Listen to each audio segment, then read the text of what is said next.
शुरू होती है और जाबाज पांच और ड्रैगन योद्धा को दिखाया जाता है, जहां मोटू ड्रैगन योद्धा को खाने में जाबाज पांच से शर्त जीत जाता है और गुरु शिफू के पास जाने के लिए निकल पड़ता है। वहां गुरु शिफू पो को एक अद्भुत कुंफू दिखाकर उसे बताते हैं कि इसके लिए तुम में अंदरूनी शांति का होना जरूरी है। इसे पाने के लिए योद्धा कई सालों तक तप करते हैं, तब जाकर इसे पाया जा सकता है। लेकिन तभी टाइग्रेस आकर पो को बताती है कि डकैतों ने संगीतकारों के गांव पर हमला कर दिया है और वहां डकैत पीड़िए गांव से सारी धातु की चीजें चोरी कर रहे होते हैं। पर अब घबराने वाली कोई बात नहीं, क्योंकि पो अपने साथियों के साथ वहां आ जाता है और उन सब भेड़ियों की बैंड बजाना शुरू कर देता है। वो सभी उनकी खूब पिटाई करते हैं, लेकिन तभी पो को एक निशान दिखता है जिससे उसे कुछ याद आता है और वो काफी परेशान हो जाता है। और दोस्तों, आपको बीच में इंटरप्ट करने के लिए मैं माफी चाहती हूँ, पर मैं इस मूवी का पार्ट 1 बना चुकी हूँ, जिसका लिंक मैंने ऊपर आई बटन पर दिया है। आप प्लीज जाकर देख लीजिएगा। पार्ट 1 देखने के बाद पार्ट 2 देखने का मजा 2 गुना हो जाएगा। तो चलिए आगे बढ़ते हैं, जिसके बाद वो सीधा अपने डैड के पास आ जाता है, जहां वो अपने डैड को बताता है कि थोड़ी देर पहले डाकू से लड़ते हुए मुझे एक झलक दिखाई दी, जिसमें मैंने मेरी माँ को और खुद को देखा। ये सुनकर डैड उससे कहते हैं कि तुम अडॉप्टेड हो। तो वो कहता है कि क्या डैड आप मुझे बता सकते हो कि मैं यहाँ आया कहाँ से हूँ। तब पो के डैड उसे बताते हैं कि तुम मुझे इस टोकरी में मिले थे, तुमने मेरी सारी मूलियाँ खा ली थी। मैंने इंतजार किया कि कोई तुम्हें लेने आएगा, पर कोई नहीं आया, तो मैं तुम्हें अंदर लाया, तुम्हें खिलाया नहलाया और फैसला किया कि अब तुम मेरे बेटे हो। ये सब सुनकर पो के दिमाग में और ज्यादा सवाल आ जाते हैं कि आखिर मैं इस टोकरी में कैसे आया और मैं कौन हूँ। और फिर एक प्यारे से शहर गोंगमिन को दिखाया जाता है, जहाँ दो जाबाज अपना अभ्यास कर रहे होते हैं। लेकिन तभी वहाँ शहजादा शन आ जाता है, जो उनसे कहता है कि मेरे घर से बाहर निकल जाओ, क्योंकि ये शहर कभी शन के माँ बाप का हुआ करता था। पर शन की शैतानी हरकतें देखकर उन्होंने उसे घर से बेदखल कर दिया और अपने शहर की रक्षा इन योद्धाओं को सौंप दी। इसीलिए शन अब ताकतवर बनके इस शहर पर कब्जा करना चाहता है, पर योद्धाओं के सामने वो आज भी नहीं टिक पाता।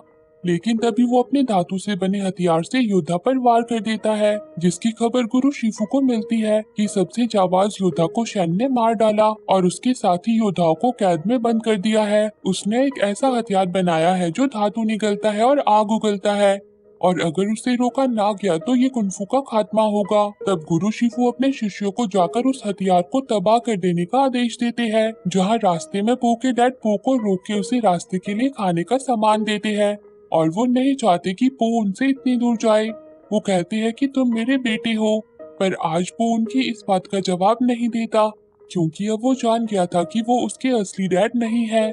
जिसके बाद वो सब अपने सफर पर आगे बढ़ जाते हैं, लेकिन बेचारा वो अपनी यादों से बहुत परेशान होता है, जिससे छुटकारा पाने के लिए वो अंदरूनी शांति के कुंफू को करने की कोशिश करता है, पर वो इसमें नाकामयाब हो जाता है। तब टाइग्रेस पो के पास आती है, जिसे वो बताता है कि मेरे डैड असल में मेरे डैड नहीं है। तो टाइग्रेस कहती है कि ये जानकर तुम बहुत उदास होगे, पर पो अपनी परेशानी को छुपाने की कोशिश करता है।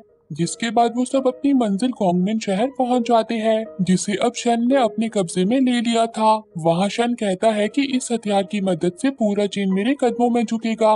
हम 3 दिन के बाद यहाँ से निकलेंगे। और फिर शन सूटसेयर से अपना भविष्य पूछता है। सूटसेयर ने पहले भी बताया था कि अगर शन नहीं सुधरा तो एक काला सफेद योद्धा उसे नष्ट कर देगा, और आज भी ये यही बात दोहराती है।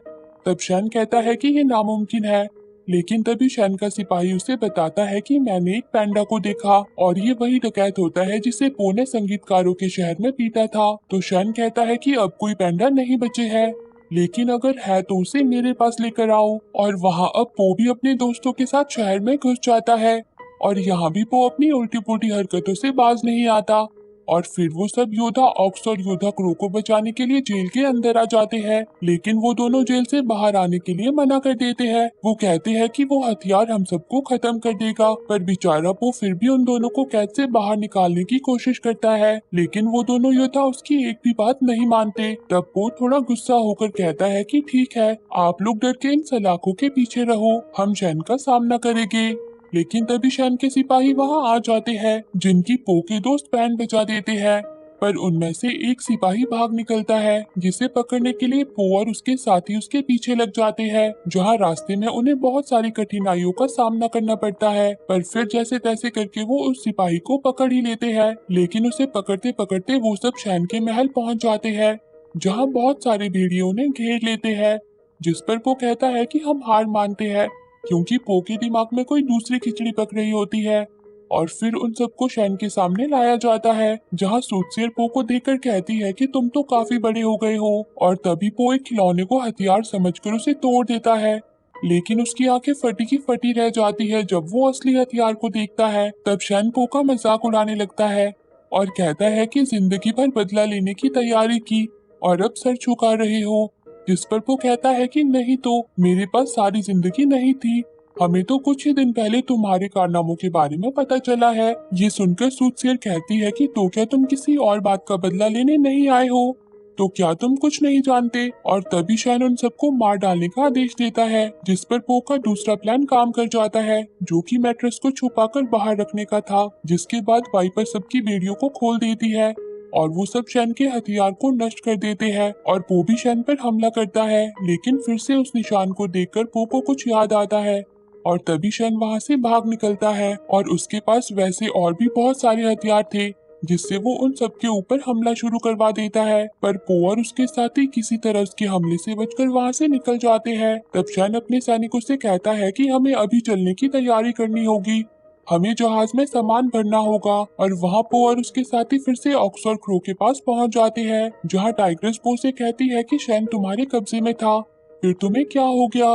पर पो उसे कुछ भी नहीं बताता। तो टाइग्रेस कहती है कि ठीक है, तो तुम यहीं रहोगे। लेकिन पो भी साथ चलने की जिद करने लगता है, जिस पर पो और टाइग्रेस की लड़ाई शुरू हो जाती है। तब पो बताता है कि मुझे शैन के पास जाना होगा, क्योंकि तब वो वहाँ था जब मैं मेरे मम्मी पापा से अलग हुआ था। उसे पता है कि उस दिन क्या हुआ था और मैं कौन हूँ। ये सुनकर टाइग्रेस पो को गले से लगा लेती है, पर वो कहती है कि मैं अपने दोस्त की जान खतरे में नहीं डाल सकती, और वो बाकी साथियों के साथ वहाँ से शैन को रोकने निकल पड़ती है। और वहाँ बेचारी सूटसेर शैन को समझाने की कोशिश करती है कि इस तबाही को रोक दो, इससे तुम्हें कुछ नहीं मिलेगा, इसे रोक के कम से कम तुम्हारे माँ बाप की आत्मा को शांति मिलेगी। तो शैन कहता है कि वो तो मुझसे नफरत करते थे। तब सूटसेर बताती है कि नहीं, तुमसे जुदा होने की वजह से उनकी जान चली गई, वो तुमसे बहुत प्यार करते थे। पर शैन पर उसकी बातों का कोई असर नहीं होता।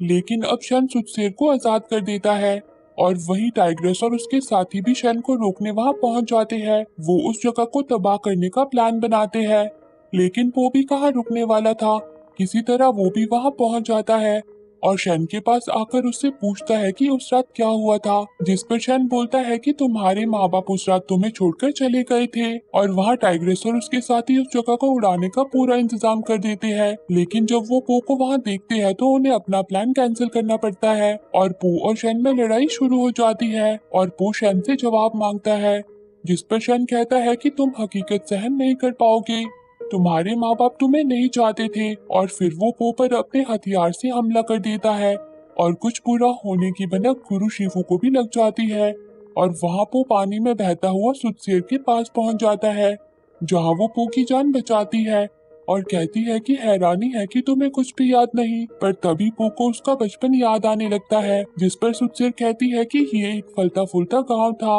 और शैन गोंगमैन शहर का नया राजा बनने वाला था, पर उसकी ख्वाहिश कुछ और ही थी, और मैंने भविष्यवाणी की थी कि उसके रास्ते में एक पैंडा खड़ा होगा।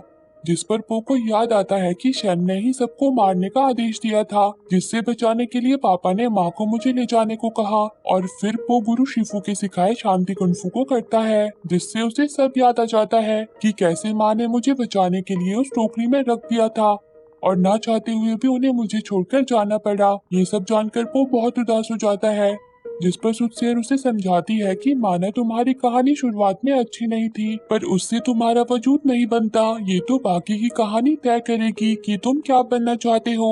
तब पो को अपनी बिताई हुई पूरी जिंदगी के हसीन पल याद आते हैं, और उसे अपने डैड याद आते हैं, जिस पर वो समझ जाता है कि वो कौन है, और वो कहता है कि मैं पो हूँ।